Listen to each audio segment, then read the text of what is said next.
ಅನನ್ಯ ಚಿತ್ರಗಳ ಮಾಹಿತಿ ಯೂಟ್ಯೂಬ್ ವಾಹಿನಿಗೆ ನಿಮ್ಮೆಲ್ಲರಿಗೂ ಸ್ವಾಗತ. ಮುತ್ತಿನ ಹಾರ ಈ ಚಿತ್ರದ ವಿಶೇಷತೆಯೊಂದಿಗೆ ಈ ಸಂಚಿಕೆಯನ್ನು ಪ್ರಾರಂಭಿಸುತ್ತೇವೆ. 1990ರಲ್ಲಿ ಬಿಡುಗಡೆಯಾದ ಈ ಚಿತ್ರವು ಚಿತ್ರಕಥೆ, ನಿರ್ದೇಶನ ಮತ್ತು ನಿರ್ಮಾಪಕರು ಎಸ್.ವಿ. ರಾಜೇಂದ್ರ ಸಿಂಗ್ ಬಾಬು. ಸಂಗೀತ ಹಂಸಲೇಖ. ಈ ಚಿತ್ರದಲ್ಲಿ ಬರುವಂತಹ 4 ಹಾಡುಗಳು ಸೂಪರ್ ಹಿಟ್ ಆಗಿವೆ. ಈ ಚಿತ್ರಕ್ಕೆ ಹಿನ್ನೆಲೆ ಗಾಯಕರಾದವರು ಡಾಕ್ಟರ್ ಎಸ್.ಪಿ. ಬಾಲಸುಬ್ರಹ್ಮಣ್ಯಂ, ಕೆ.ಎಸ್. ಚಿತ್ರ, ಲತಾ ಹಂಸಲೇಖ ಮತ್ತು ಎಂ. ಬಾಲಮುರಳಿ ಕೃಷ್ಣ. ಈ ಚಿತ್ರದ ಮುಖ್ಯ ಭೂಮಿಕೆಯಲ್ಲಿ ಡಾಕ್ಟರ್ ವಿಷ್ಣುವರ್ಧನ್, ಸುಹಾಸಿನಿ, ಕೆ.ಎಸ್. ಅಶ್ವಥ್, ರಾಮ್ಕುಮಾರ್, ಕಾವ್ಯ, ಮಾಸ್ಟರ್ ಆನಂದ್, ಪ್ರಕಾಶ್ ರಾಜ್, ಸಿಹಿ ಕೈ ಚಂದ್ರು, ಮುಖ್ಯಮಂತ್ರಿ ಚಂದ್ರು ಇನ್ನು ಮತ್ತಿತರರು. ಮುತ್ತಿನ ಹಾರ ವಿಷ್ಣುವರ್ಧನ್ ಅವರ ಚಿತ್ರ ಜೀವನದ ಅತ್ಯಂತ ಮಹತ್ವಾಕಾಂಕ್ಷೆಯ ಚಿತ್ರ.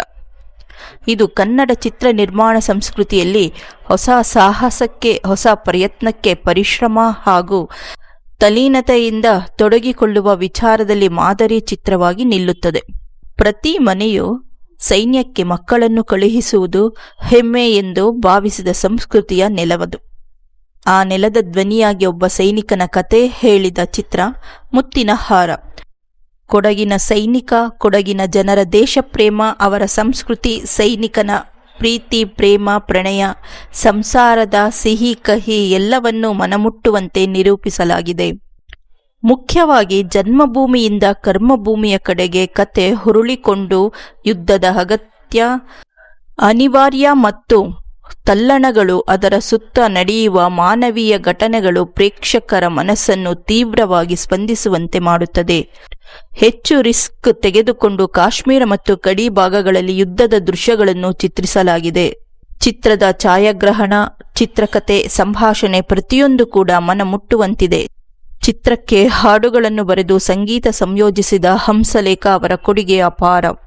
ಸಾರ್ವಕಾಲಿಕ ಸರ್ವಶ್ರೇಷ್ಠ ಹಾಡುಗಳ ಪಟ್ಟಿಯಲ್ಲಿ ಮುತ್ತಿನ ಹಾರ ಚಿತ್ರದ ಹಾಡುಗಳಿವೆ. ಸಂಗೀತ ಇಡೀ ಚಿತ್ರದ ಜೀವಾಳವಾಗಿದೆ. ಈ ಚಿತ್ರದಲ್ಲಿ ವಿಷ್ಣುವರ್ಧನ್ ಅವರ ಅಭಿನಯ ಅಮೋಘ. ಇದಕ್ಕಾಗಿ ಅವರು ನಡೆಸಿದ ತಾಲೀಮುಗಳಿಗೆ ಲೆಕ್ಕವಿಲ್ಲ.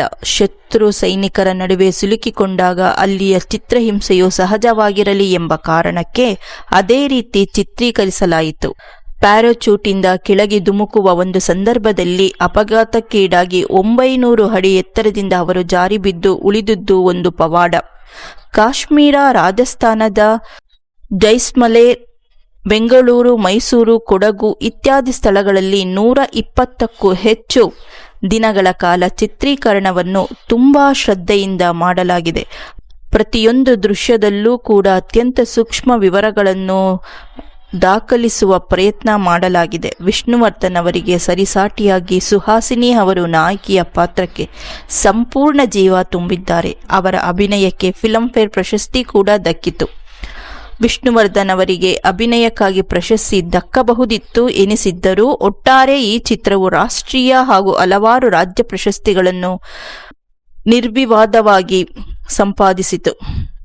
ಇಷ್ಟೆಲ್ಲ ಗೌರವ ಪ್ರಶಸ್ತಿಗಳನ್ನು ಗಳಿಸಿದರೂ ಕೂಡ ಚಿತ್ರ ಬಾಕ್ಸ್ ಆಫೀಸ್ ಗಳಿಕೆಯಲ್ಲಿ ಹೆಚ್ಚು ಯಶಸ್ಸು ಕಾಣದೇ ಇದ್ದದು ಅಧ್ಯಯನಶೀಲ ಅಂಶ. ಡಾಕ್ಟರ್ ವಿಷ್ಣುವರ್ಧನ್ ಅವರು ಚಿತ್ರೀಕರಣಕ್ಕಾಗಿ ತಲೆಬೋಳಿಸಿಕೊಂಡಿದ್ದ ಹಾಗೆಯೇ ಸಾವಿರಾರು ಅಭಿಮಾನಿಗಳು ತಮ್ಮ ತಲೆ ಕೂದಲು ತೆಗೆಸಿ ಮೆರವಣಿಗೆ ಹೊರಟಿದ್ದೂ ಉಂಟು.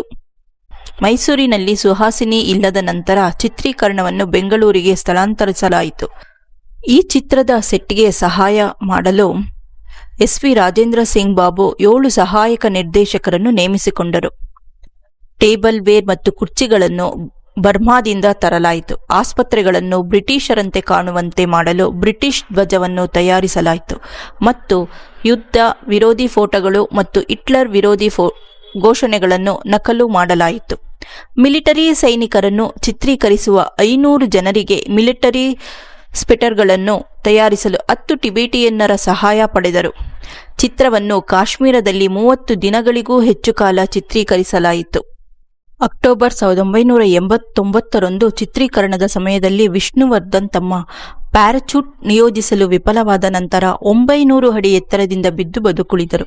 ವಿಷ್ಣುವರ್ಧನ್ ಚಿತ್ರಕ್ಕಾಗಿ ಹಲವಾರು ವಿಭಿನ್ನ ಉಡುಪುಗಳನ್ನು ಧರಿಸಬೇಕಾಯಿತು.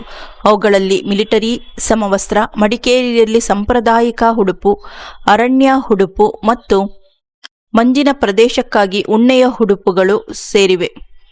ಈ ಚಿತ್ರವನ್ನು ತಲಕಾವೇರಿ ಮತ್ತು ಕೊಡಗಿನ ಇತರ ಸ್ಥಳಗಳಲ್ಲಿ ಮತ್ತು ರಾಜಸ್ಥಾನದಲ್ಲಿ ಚಿತ್ರೀಕರಿಸಲಾಗಿದೆ. ಈ ಚಿತ್ರವನ್ನು ಒಟ್ಟು 120 ದಿನಗಳ ಕಾಲ ಚಿತ್ರೀಕರಿಸಲಾಗಿದೆ. ಪ್ರಿಯ ವೀಕ್ಷಕರೇ, ಮುಂದಿನ ಸಂಚಿಕೆಯಲ್ಲಿ ಮತ್ತೊಬ್ಬ ಸಾಧಕರ ಹಾಗೂ ಚಿತ್ರದ ಮಾಹಿತಿಯೊಂದಿಗೆ ಮತ್ತೆ ಸಿಗೋಣ. ಈ ಸಂಚಿಕೆಯನ್ನು ವೀಕ್ಷಿಸಿದ ಎಲ್ಲ ಚಿತ್ರ ಪ್ರೇಮಿಗಳಿಗೂ ನಮಸ್ಕಾರ. ಈ ಮಾಹಿತಿ ನಿಮಗೆ ಇಷ್ಟವಾದಲ್ಲಿ